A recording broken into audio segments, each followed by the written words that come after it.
Good morning. Welcome to the webinar today devoted to narrative in the Middle East and the situation that we are faced between Palestine and Israel. And this is, as you well know, the third session of a series of afkarDebates that the EMET is organizing. During the previous sessions, we were analyzing the situation in the region and also having impressions and discussing about how the current situation is affecting international and multilateral actors. So in this context, it's the aim and the main objective of this new format of afkarDebates. We are really very much interested to catch what are the main players in the regions and the global arena. So one of these major players are the media. The media are in this conflict and overall of the global scene, but mainly in this conflict, they are playing an essential role. Not only the mainstream media, as we know, but also social media, digital platforms, all these ecosystems that are really influencing our way to have not only information about what is happening, but also our opinion. In fact, today, we would like to have more information and more in depth about how far are independent these media that are informing us and how far we are in somehow instrumentalizing our opinion because we have sometimes impressions and we have some informations that we don't know from where and in which purposes are they online or in the media. So this idea, to do this exercise today, we are lucky to count with two experts. And first of all, we want to regret that Madame Dina Matar, that she prepared with us and with Professor Miladi this session for a long time. She called us this morning because she has a health issue and a personal affair, so she cannot join us in this last minute. We are lucky to count with us with Abdullatif Sleibi, that he's collaborating with us also in the frame of Euromesco, that it's our network of international Euromed studies here at the EMET. We are coordinators of this think tank network in the Euromed affairs. So Abdullatif Sleibi will be joining us today. So thank you very much. So first of all, I want to introduce Professor Miladi. That Professor Miladi is Professor of Media and Communication at Qatar University. He has a large experience teaching journalism and mass communication during the last 20 years in various UK universities, such as Westminster, Middlesex University, London Metropolitan University, and the University of Northampton. He's editor of Journal of Arab and Muslim Media Research, that is focused on media and communication research in the Arab world. And Professor Miladi has been widely published in journals and has also released various books.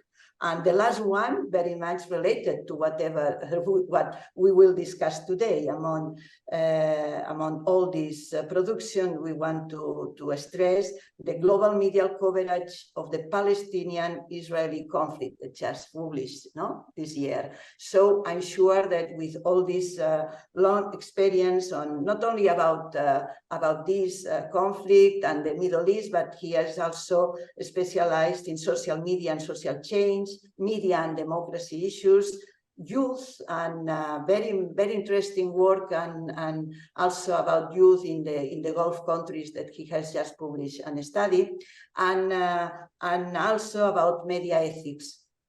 But I think he's the right person today to enlighten us in all this context.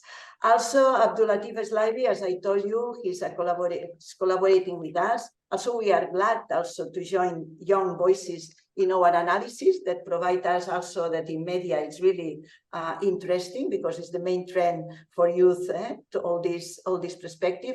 But he's a senior data analyst and project officer at the peace organization PAX in Utrecht, in Netherlands, also a day that is important for the Netherlands politics today. He's an experienced researcher specializing in online disinformation and extremism, humanitarian data, and PRC policies. And his focus, his work in Middle East and North Africa, but also his work in including countries like Iraq, South Sudan, Ukraine, and Russia. And we consider that this can be really interesting to contextualize all whatever we will discuss today. So after these short presentations, I will just acting as facilitator, and Gemma Varell, the director of Culture, Gender, and Civil Society at the IMET here in Barcelona. And I will facilitate the debate and give the floor to our intervenants. And we imagine this debate mainly in three parts with three main questions, and we will elaborate a little bit. It could be a lot of perspectives to reach to afford this issue of media and the current conflict. But we choose three perspectives, and after this approach, of course, you are free to send us your questions, and at the end we will also have a 20 minutes debate and taking into consideration whatever questions you consider you want to address to our distinguished panelists. So we will start the debate with a context. Let's start by contextualizing this discourse and the communicative practice coming mainly from mainstream media, but also talking about social media influence, or why not alternative media, if you consider. How all these discourse and narratives have been followed the conflict initiated by Hamas attack in October. What is interesting for us today now, or the first issue, is to understand what changed in the Middle East media approach at a global level after this situation. What has been changed from a large perspective of media in the regions? First question, it is a change. Second question, do you consider it is a kind of polarization between Western mainstream media, such BBC, CNN, etc., and compared to the Arab media? We are talking, for example, for sure, Al Jazeera. Do you consider this global polarization is a fact, or how do you consider this global perception? So let's start, Professor Miladi, with you. Well, hello, and thank you very much for the kind invitation. This is my first appearance on your platform. I think you are doing a fantastic job in facilitating debate about hot and relevant issues in the Middle East and across the world. So many thanks, Gemma, for this and for hosting me.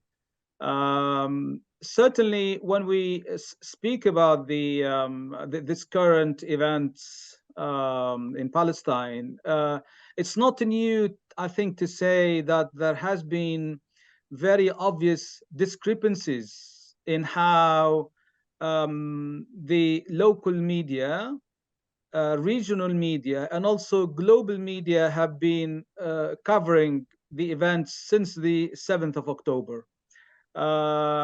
Saying this, these discrepancies sometimes are so, let's say, concerning, or raise lots of concerns with regard to objectivity, impartiality, and we may also say agenda setting. These discrepancies, in my opinion, they are not surprising, because all of the academics and researchers and members of the public and policymakers who may be listening to us, they will realize that there were lots of studies during the last at least 20 years plus that were done, for example, about how, for example, global media channels in terms of television and radio and newspapers, they have been covering events in the Middle East in general, especially the Palestinian-Israeli conflict. If we can add the war in Iraq, for example, or events, the war in Syria before and so forth, I mean, there were plenty of studies done in this area. Some of them, they were specifically focusing on, for example, global players like the BBC and the work of Greg Philo, for example, in the UK, and his team, published in a book which became a reference about the BBC problematic coverage of the Middle East, called the Bad News from Israel, and another book published 2 years after that. This was, I think, around 2014. And then the next one was More Bad News from Israel. These two books testify to the problematics of how, for example, Western channels in general, and here we talk about the global influencers, they are very much different from how, for instance, Arab media outlets, they have been covering the conflict. And here we take the example of the global player Al Jazeera, whether now in the Arabic network or the English-speaking network. And I think the differences, they are so many. If we take the example of the what's happening now since the 7th of October, whatever we may call it, I think this is not the debate, but the point is, whatever we may call it, war on Gaza, Hamas, whatever and anyone who is listening to us may call it, but there are huge discrepancies for anyone who tries to strike a simple comparison on how, for example, regional channels like the Arab channels, Al Jazeera, Al Arabi, and many others, and compare with Israeli outlets, for example, Israel 24 or Channel 12 or Channel 13, Haaretz newspapers and other newspapers, in addition to many other Western channels like CNN, CNBC, Sky, the BBC, and others. There is a huge difference, in my opinion, since the 7th of October. The editorial policy of some of the Western channels slightly changed a bit during the last couple of weeks, but not really, in my opinion, as not only an observer, but as a scholar, as a researcher, I would say there is a real issue with regard to media ethics, with regard to objectivity and impartiality. And here I'm going to cite a couple of examples so that I don't take a lot of time.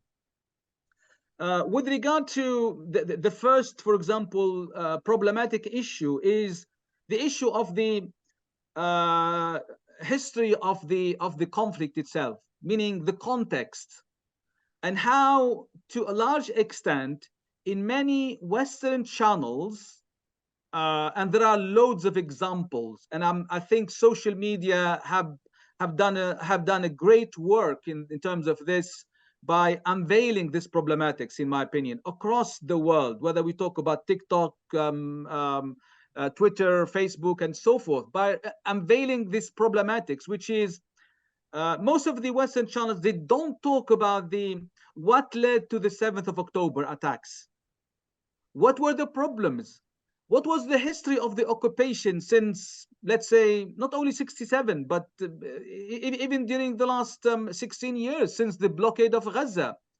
And what exactly has been going on in the lives of the Palestinians, whether in Gaza or in the South Bank, or whether you talk about Jerusalem or any other parts of Palestinian land that are occupied by Israel, and how life has been so desperate, so hellish for the Palestinians.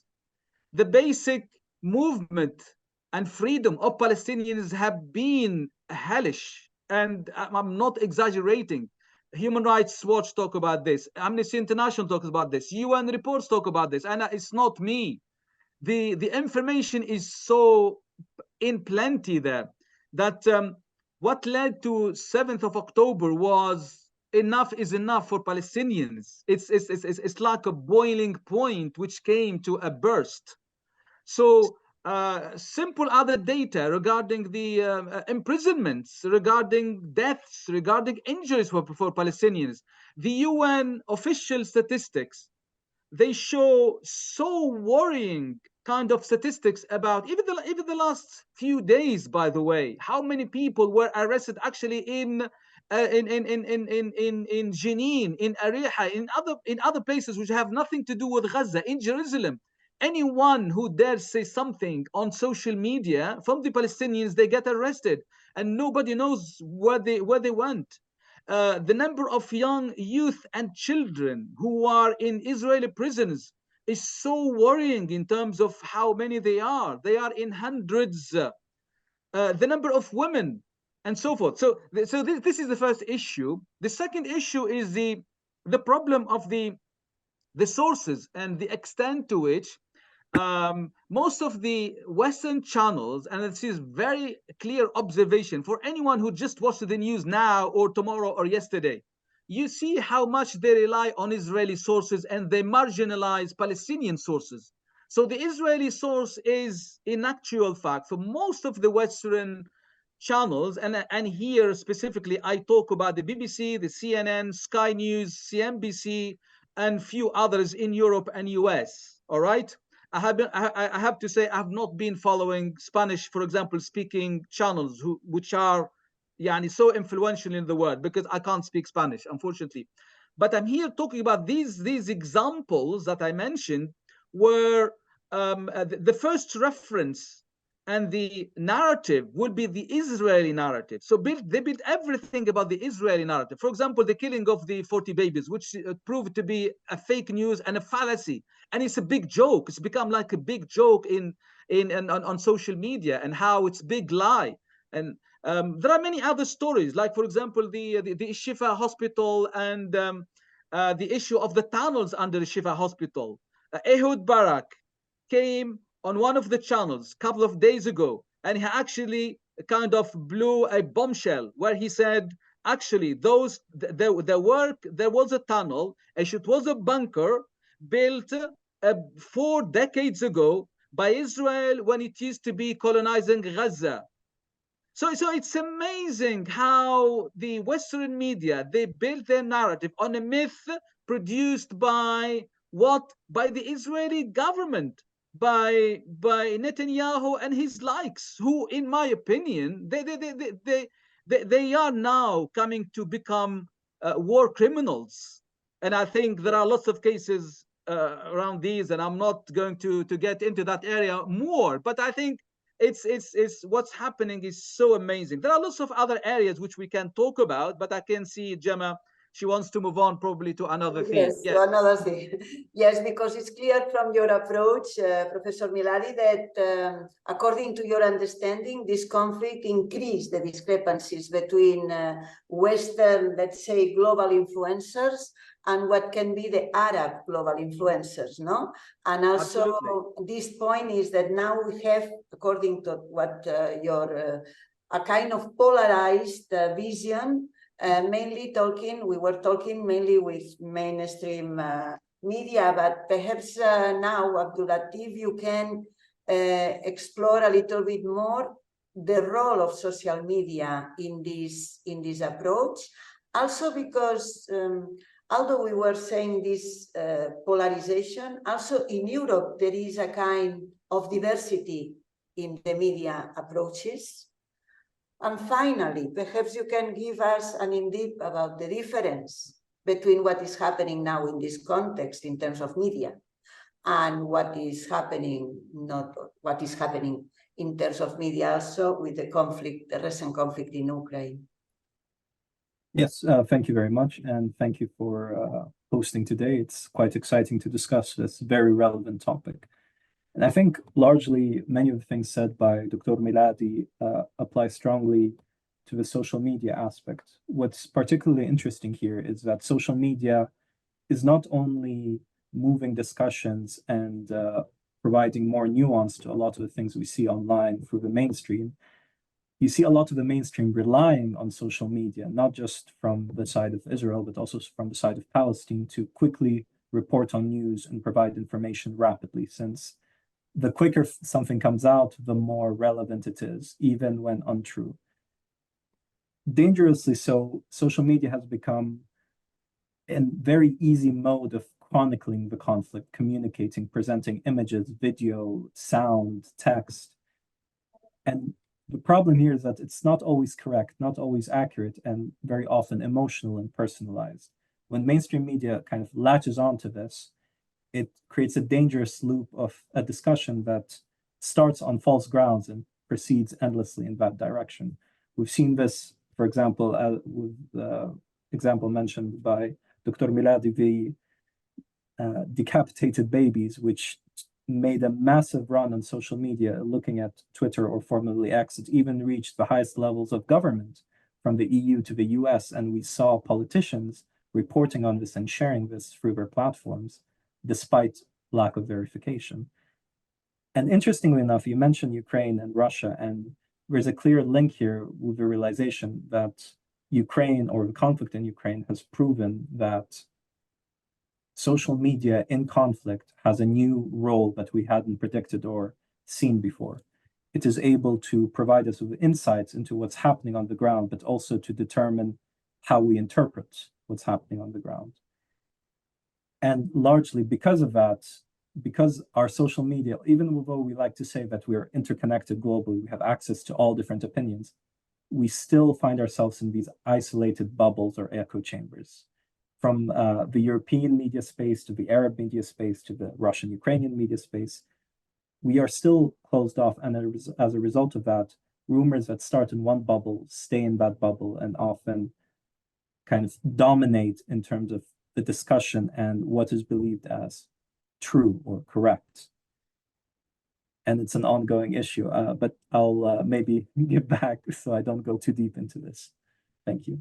Very well. No, this is a really interesting debate, because according to what we are discussing, we have this polarization in the discourses. We will go into more in depth after about the major players on this and the politics and media relation. But in any case, we see also complexity, and social media perhaps increase this complexity by the fact that we are consuming in this bubble that you are talking, a global bubble, where it's very difficult to maintain polarization, no? Like a kind of reflection of this new multilateral complexity level that we are facing in international relations. So it's not easy to separate, no? And sometimes they merge, no? The both issues. Mainly, I'm a Western European consumer of media, but I can understand the both parts, and I am aware about the both media perspective, thanks also to social media that show me this complexity. So this is interesting.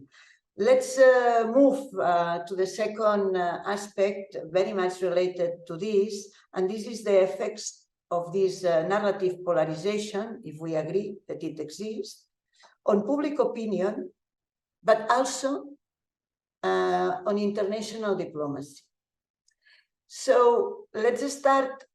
We all understand that this has influence, and we don't ask for this autonomy or objectively of the media, but it's clear that now, even in our societies, in Western realities, for example, we are seeing that there is this hate speech, anti-Semitism, Islamophobic discourses, how media are in the middle of these discourses, encouraging or diminishing the effects of this social polarization. This can be one of the issues, and for what extent you consider that all this is happening because or spite of the media influence?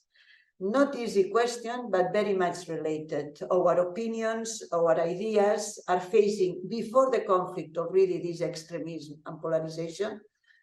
So now with the conflict, we can see that this is this danger, that even in internal politics, derivates with, some prohibitions or some interdictions to do some demonstrations in order not to increase all this social alarm and extremism. So what do you think, Professor Miladi, about the role of media on this potential, let me say, not hate speech, but potential polarization in terms of society? Yeah, thank you. That's a very important question indeed, because I mean, it's always problematic when we think about the role of global media and also any local media in any country during wars and conflicts or during crises. Normally, we do expect that they should be more responsible in serving the viewer, serving the general interest of any country, and not necessarily be pro a foreign agenda. What, in my opinion, has been to some extent, the practice, for example, for quite a few global players was, in actual fact, serving a foreign agenda rather than a local agenda. And here I take specifically the US, the UK, France, some other European countries. I don't think the media in general, I mean, obviously there are lots of exceptions. I don't think the media was per se kind of serving the local viewers in those countries in fully, meaning in a very responsible way. This is, I mean, not to go in detail, but due to what I said in my first intervention, was the problematics of the coverage itself, and they become siding with the narrative of the Israeli government rather than trying to fact check all of the material they get from the Israeli spokespersons or Israeli sources, for example. And this really raises a question about professionalism and also objectivity and everything related to journalism ethics, which is supposed to guide the work of these global players. I mean, obviously, these problematics, we saw them, for example, in 2003 in the coverage of the war in Iraq. We saw them in the coverage of September the 11th and the ensuing war in Afghanistan in 2001. I mean, some of us who were at the time researchers or incident research, they would recall these issues. But I think during this conflict in the Middle East, they become of more concern because, I mean, firstly, I can observe that to a large extent, this kind of polarized coverage, which is, I call it pro-Israeli, meaning supporting the Israeli viewpoint about what happened and ignoring the context of the pressure and what led to any tension, meaning the history of the occupation. I call it here very, very clearly, is the occupation of Palestinian land and how Palestinians, they've been resisting the occupation using all kind of human possible ways and legal ways. And they are here, in my opinion, abiding by international law and abiding by all the laws of the United Nations with regard to that conflict.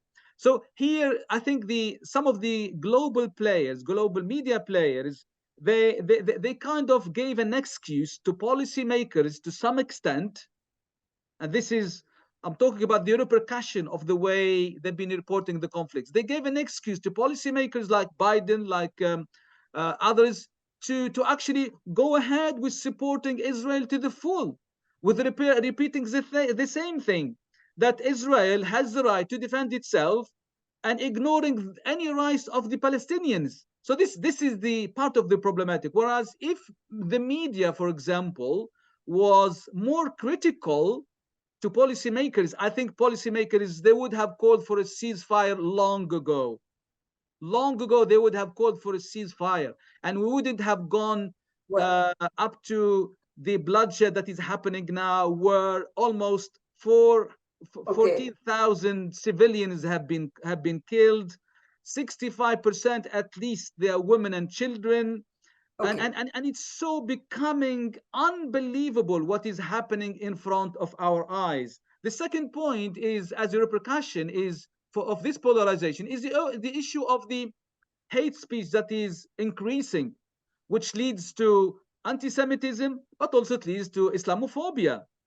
I mean, we've heard during the last few weeks lots of concerns of Jewish communities, for example, in Europe and US. They started feeling about their security. But also there is lots of attacks on Arabs, Muslims, Mediterraneans, and so forth who live in Europe and US. And this is part of diplomatic of the media, how they should be responsible in terms of how they report a foreign issue, an international conflict beyond Europe and beyond the US, and how they should take into consideration the kind of multi-ethnic and multicultural and multi-religious, kind of national identities that exist in Europe and also exist in the United States of America. And as I said, I mean, the rising Islamophobia attacks, they've been very much recorded during the last week. And I think that's the worrying part in a way of the repercussion of what has been going on. Yeah. Yeah, really important, these effects in this multicultural context where we are living, that it's not mitigate this situation, but instead of this has very bad influenced the situation. Let's see now, perhaps following this, the opposite way. Abdullatif, how do you think this polarization of narrative has influenced both not only public but also governmental discourse? Do you consider that all these narratives have an incidence in the politics or at this governmental level? And because, of course, Professor Miladi has underlined the influence at the opposite, but we are also very much interested in which way media can also be determinant in perhaps promoting some changes in terms of politics. And also, perhaps also you can help us to understand is there is a possibility that this media can be, or this narrative can be useful for a peace-making process in the future. Meaning we are now regarding the media or the global media as a major players for acting as a polarized, and as activating this polarization. But it can be also that media and narratives can be a good influence for both public and political actors. But yes, thank you for the question. I think to many it might be optimistic given the current circumstances and the current discourse or narratives to see media as creating positive change in the political scene. And generally looking at the very beginning of October, when things were still starting out and you saw the traditional narratives coming up, the traditional frames that we've seen repeatedly supporting Israel, not providing context, history, or objectivity to the conflict, that led to a bit more pessimism. But I think there's also an interesting switch here where we see a counter movement. There's definitely a lot of lack of objectivity, a bit of bias, a bit of double standards in the media, saying that they're not reporting the full story, the background, the history. But many people have realized this, and I don't like using the term alternative media necessarily, but alternative sources or outlets have begun reporting on the other side of things, showing the discrepancies, showing how language is being used differently, how there are fake images or images that are not precise or accurate. And this counter movement and this counter push wouldn't have necessarily existed in the past or in the last several years. There's been a lot of change in how we discuss media, and maybe not to compare or attribute developments because of the previous conflict, but the degree to which the Ukraine-Russia conflict was reported on and declassified, demystified, and how we've seen both sides as much as possible, even when mistakes were seen on the Ukrainian side, the same we're seeing now with a push for objectivity, even if the mainstream isn't allowing it or pushing it as much as possible.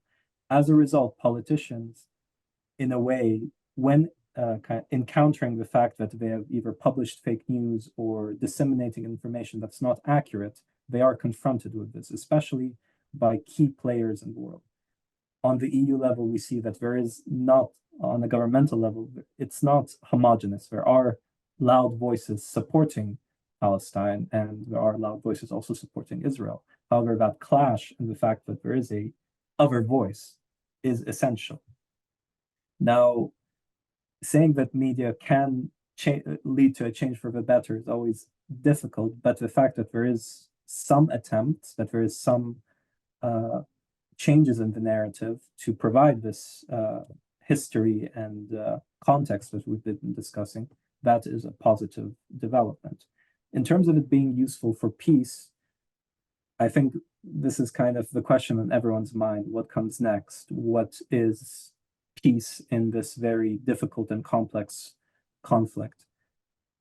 And we can think of it maybe in a bit of a technical way, but media is a way, social media, traditional media, anything, is a way for us to record information. It's allowed us to view the changes, and especially with this counter movement, we are seeing these myths from either the Israeli or the Palestinian side being debunked. We are seeing what is true, what is untrue, and what has been framed differently.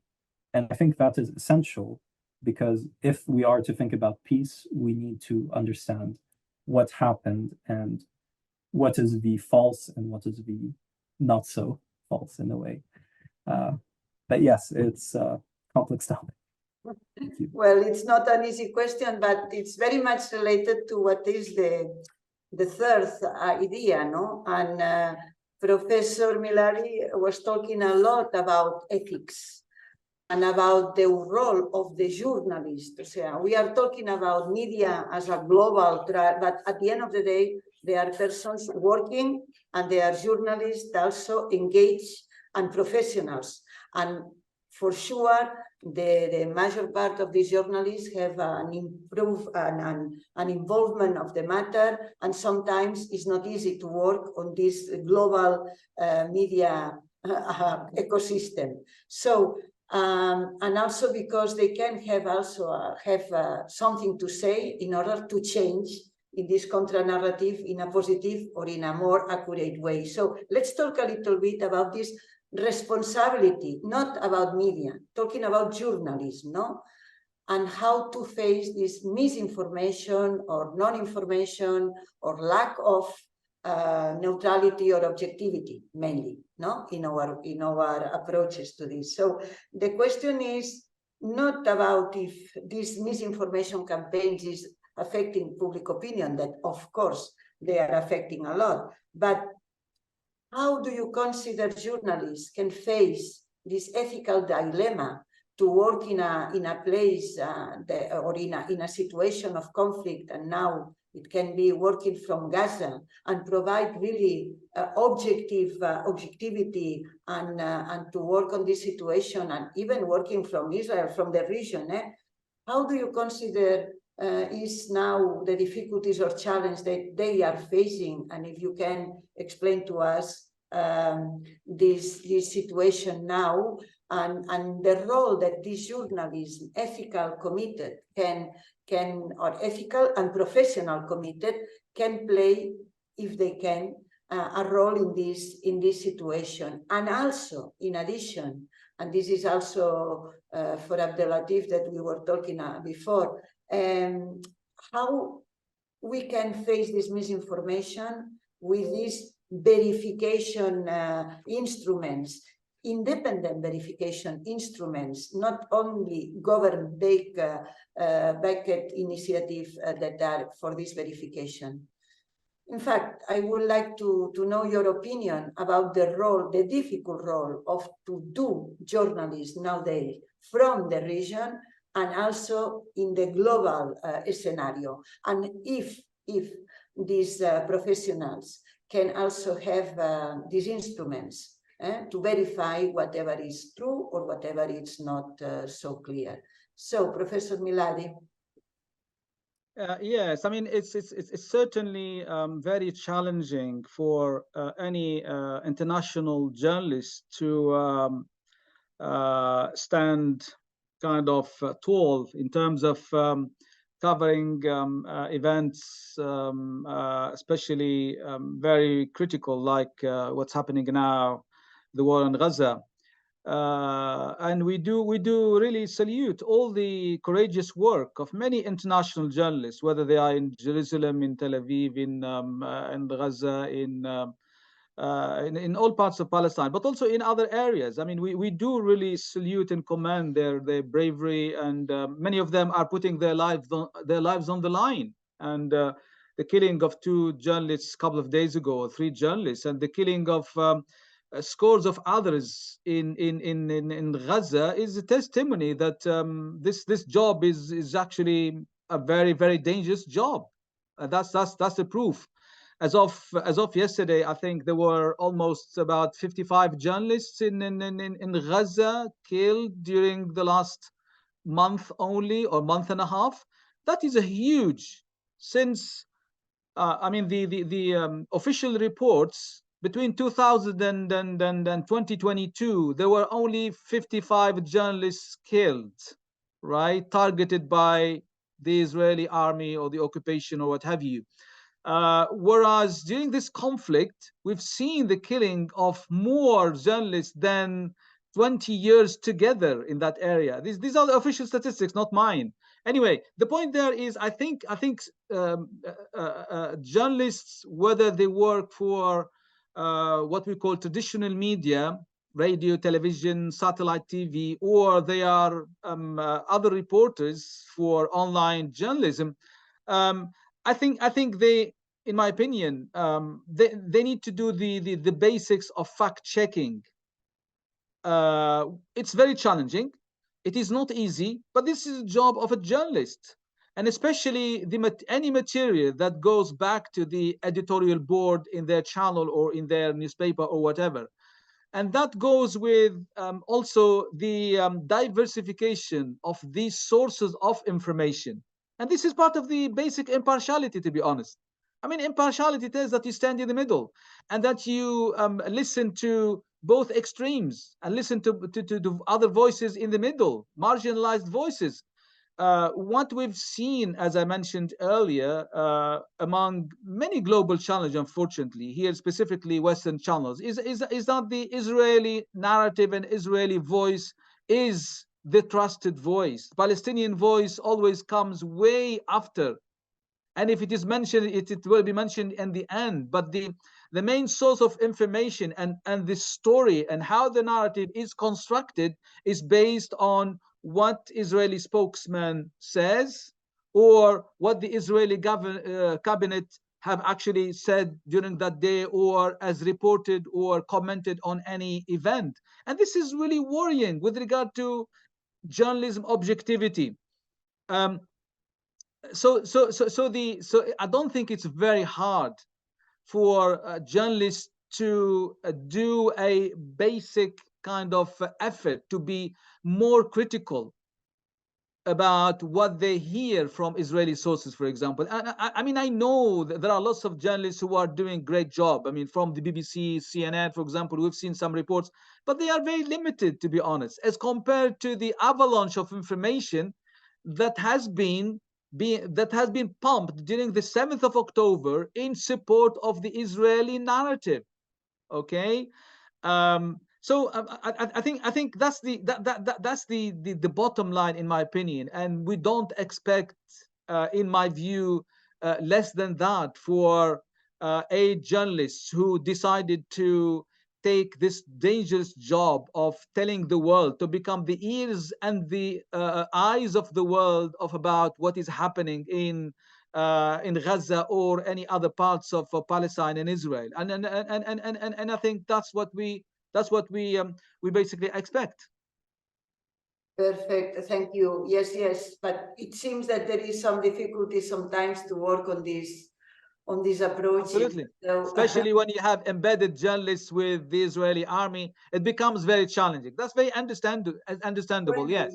it is Israeli army, but also it's sometimes commitment that ideological commitments at large that can be a little bit putting you in a. But we are talking about the challenge of the professionals, of journalists that want to do and to report in a proper and in a way. No, Abdullatif, perhaps you have more in depth on that. Yes, thank you very much, and I completely agree that journalists working in this context are facing a lot of difficulties, both their personal and professional lives. And overall, in addition to journalists and journalism facing an ethical dilemma here, I think maybe to take it in a bit more technical side, there is a practical dilemma largely happening. With this idea of countering mis and disinformation and fact-checking, journalists, even the ones who are trying to accurately provide events in an objective way, are struggling to beat back this avalanche of noise and information that is coming from different sources that are proving themselves or trying to portray themselves as correct. In this particular context, we've seen many portraying themselves as OSINT or open source intelligence experts on Twitter, on social media, even mainstream media relying on these experts, even though it's simply some people using satellite imagery to make decisions or interpretations of the conflict. There is a lot of information coming in, and the media environment itself is not friendly to the more practical, accurate, objective voices. Generally speaking, if we even look at the main source of information we've seen right now through the social media lens of how things are coming in and how we're hearing the latest news, being X or formerly Twitter, the environment itself with this whole blue tick situation means that anyone can become a louder voice. Anyone is equally placed as a journalist, as a policymaker, as a humanitarian. And that creates this difficulty of for the fact checkers to come out and diffuse situations. And sadly so, I must agree with Dr. Miladi that when it comes to Palestinian sources and those operating or trying to present the Palestinian perspective, often they are viewed as wrong until proven correct by some weird luck, or suddenly someone did decide to look into Israeli sources. Not to say that both sides don't often misportray the situations, but there is a distinct kind of bias against the Palestinian sources. Even medical sources supported by the UN are mistrusted. And that makes diffusing misinformation and disinformation quite difficult when there is a clear preference for a side that is not consistently reliable. And so strategies need to adjust how we view both sources of information rather than hoping that one of them continues to be accurate or correct. Thank you, Abdullatif, because I think we can see from both perspectives the complexity of the situation. Of course, you have been, Professor Miladi and yourself, Abdullatif, you have provided us a lot of elements that can provide us an idea about the complexity and the real problems and challenges, but also how difficult, as you say, that we see this as an ethical sometimes, and this is also this practical question, no? That how to deal with this amount of information, and what it seems to us also interesting for our debate, no? Because it's the provision of information, the analysis of the information, and then all these equal basics for opinions or for expertise or for just some information that should be accurate for the moment of what is happening. So in amount of all this objectivity, and if I may say, so difficult, this active neutrality, no, that sometimes we are asking for and we cannot obtain because there's difficult circumstances. So media are really in the middle of this conflict, facing perhaps something, and this is one of the questions, the first, because we have also other questions from the audience, but a first question also to tell you, to ask you, no, do you consider that after this conflict, No, inshallah, very soon.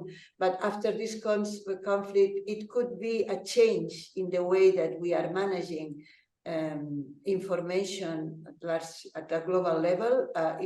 For you, it will be something different. Let's start by the way that we communicate the Middle East conflicts or situation, or do you consider it will be just a step forward of what is the dynamics that we can see, as Dr. Miladi told us in the first question, from such a long term? Do you think it will be a change after this that can make, I don't know, some reflections about how difficult and complex it is for citizens of public opinion nowadays reach objective information and real approaches of what is happening? And a second question is to address to Dr. Miladi. You have mentioned that editorial policies in the Western sphere have changed in some ways, albeit in a minor way, over the last few weeks.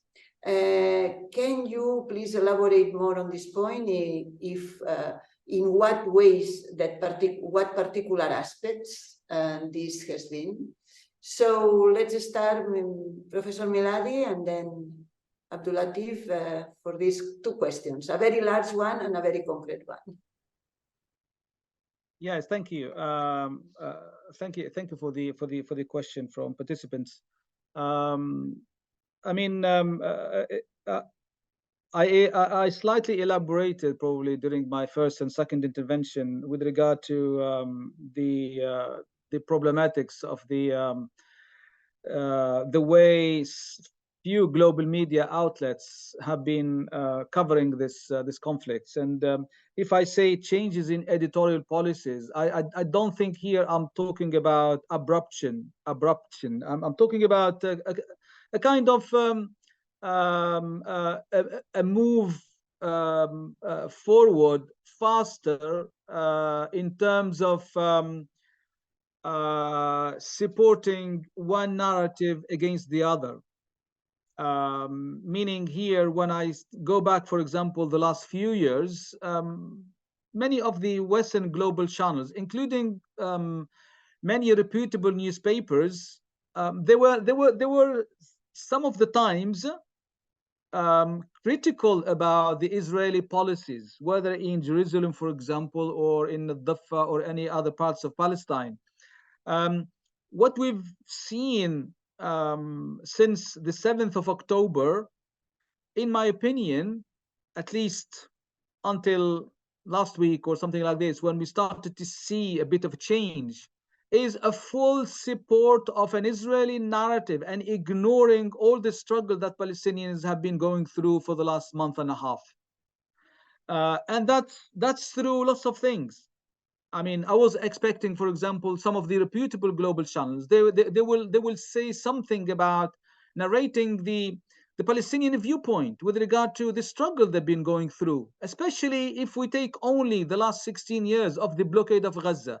You know, the blockade of Gaza, it's like everybody speaks about it. It's not my words, it's the words of international institutions like the UN. It's like this biggest open prison in the world. And this is a very metaphorical description, but it says volumes about, for example, what medicine comes in, what building material comes into Gaza, what food and drinks comes into Gaza, what freedom people have, everything. It's like a large prison where people have only limited things.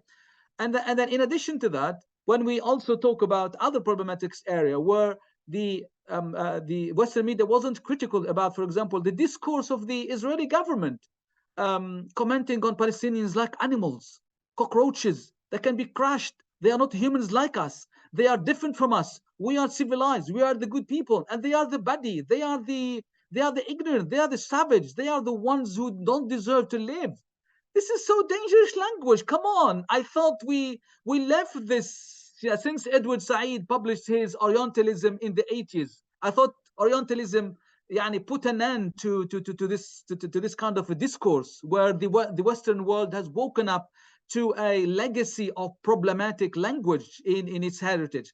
Now, unfortunately, this makes me talk more about, I was expecting global reputable channels like the BBC, CNN, Sky, and many others to be more critical in their language about the abhorrent discourse of the Israeli officials. We have to call it abhorrent as academics because it is. It is. I mean, it's nothing but abhorrent language, okay, which dehumanizes Palestinians and turns them into insects and animals that should be erased and removed from the face of the earth. Lots of other things. I mean, as I mentioned before, the change is of the sources is so important, as we know it as critics, is the narratives depend on the source. To build a story, the source is so crucial. If you keep telling me about what Netanyahu is saying and what the Israeli army spokesman is saying day and night, the public opinion in the West will believe the Israeli narrative and they will not hear about the Palestinian narrative. We need to hear about what Palestinians are saying. We need to hear about the Palestinian government in Gaza, what they are saying. We don't have to hear about the Qassam brigades. We don't have to hear about them. We hear about civilians and the day-to-day struggle of the Palestinians. We need to hear about the director of a Shifa hospital, of the Indonesian hospital, of the many other hospitals, about the war that is targeting hospitals. Look, I mean, I finished with this point, but it's something very important to point. I was one of the people, and I'm sure many of the listeners, they lived through the war on Kosovo in 1995, where the Serbs annihilated almost 350 civilians during that time. Okay? During that war, the genocide of Bosnia-Herzegovina, every form of support was available to civilians, meaning hospitals, food, water, amenities, everything was available. Although there was a war, there was a genocide, and the whole world agreed that it was a genocide. But now in Gaza, we are witnessing something unimaginable. An Israeli government that is closing in a big prison these Palestinians, not allowing food, water, anything related to cleanliness, medicine. The only thing they have not managed to stop is air and breathing. Thank you, thank you. This is what the Israeli, the Palestinian, the international media should reflect and should talk about. We are humans, and we should change the discourse because we are humans. We are not animals. We are humans, and we should think about Palestinians as humans and nothing else. And I think the agenda will change of the policymakers. I think, in spite of whatever controversies in the media, in the Western and global media, this is a message that has been well understood by the public opinion because the reality, it's always there. Abdullatif, if you want to add something to these final words about what have been discussed so far. I think these final words stated by Dr. Miladi are the true and accurate words that we need to remember here, because there is a double standard, there is a bias, and there is a lack of context provided. And indeed, if media doesn't change its sources, doesn't look more broadly at both sides, then the damage already done towards public perception from the Middle Eastern side to the world will grow only worse. And I think key to the goals of policymakers, of global leaders, is cohesion and collaboration. But this kind of behavior, this kind of media reporting is not conducive to that. So with that in mind, I believe fair media is the intention, balanced media is the intention, but with what we see now, it's not that.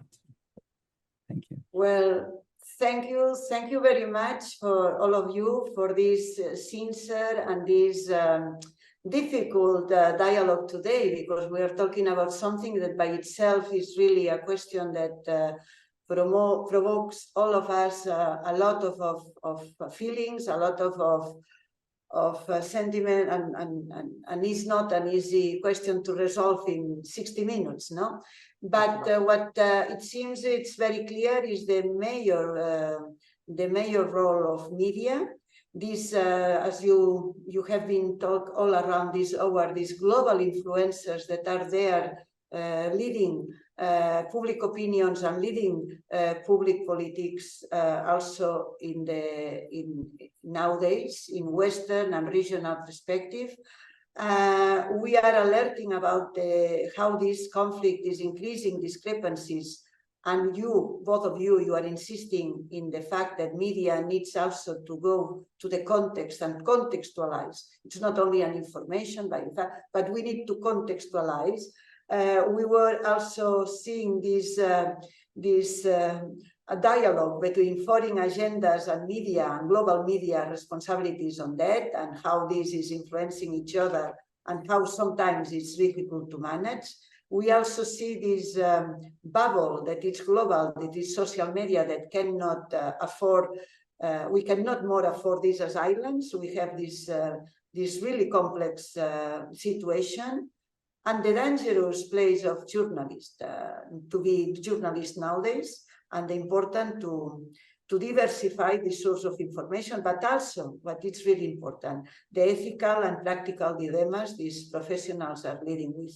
So having in mind that we cannot resolve the situation, but what we intend with these debates and with this exercise, hand to hand with all our experts, is to provide voices that can enlighten us and contextualize what is happening by now in this really dramatic conflict. So thank you very much, and thank you also for to all our audience to participate today in this debate.